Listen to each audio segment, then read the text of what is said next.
everyone, my name is Pearlescent Moon and today we're doing something a bit different. I asked the community to send in their organic builds that they would like to see improved as per my personal opinion or preference. Crow, also known as TheWillowWays, sent in their magical purple dragon build and will whack through the step-by-step process on how we transformed it. To begin, we started by removing the small glowstone fireflies and grass to tidy up the noise surrounding the main build piece. This will allow better vision during the transformation. One of the key components of an organic is the shaping. So to prepare the surface for colouring, I did some rough hand smoothing. However, Crow's build was already pretty good, so not much change was needed there. While shaping, avoid large diagonals and straight edges. If building an animal, you also want to pay attention to any needed muscle structure. Prior to the shaping, I wanted to get a palette vision for the theme. I was thinking of using grey in a portion of the build, but later decided against it. This helps me gain a rough idea on what blocks work with each other, both as a colour match and gradient. I wanted to keep Crow's initial colour choice, so I kept a purple colour range.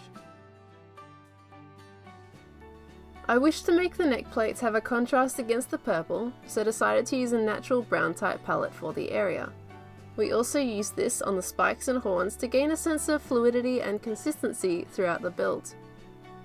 If you're struggling to make a gradient, grab all the blocks in the colour range you desire and arrange them from dark to light or vice versa. You can pick out the blocks that don't quite work after gathering all the similarly coloured blocks from the inventory. After sorting out our palette, I moved on to the head details.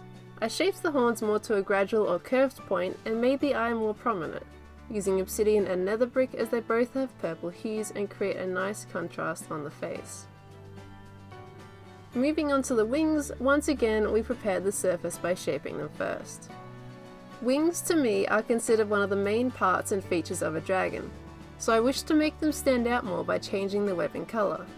Initially I thought green might work, but then decided against it and instead chose pink. Pink is analogous to purple on the colour wheel and I felt it fit in nicely with the colour scheme. During the recolour I decided to apply a thin layer of pink stained glass. This helps to blend the gradient blocks underneath, so the transition may be more pleasing between the individual cubes. As well as the glass helping to blend, it also adds a small fantasy feel by giving it more aesthetical volume.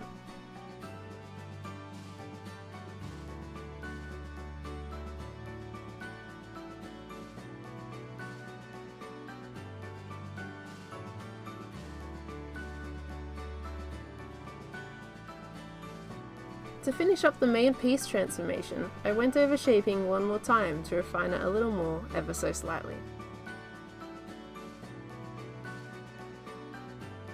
After finishing up the dragon, the final touches came down to the surrounding plants and animals.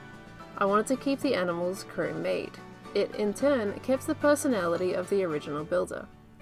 I only changed small things in this area, like adding white and black stained glass to the skunk's tail, making it appear to have more fluffy volume. Furthermore, I added the animal's back that we temporarily moved at the start of the transformation.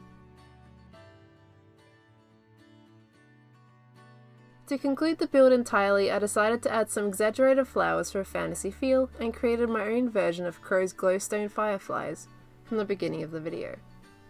Small glowstone lanterns were then added just to create some extra light within the build.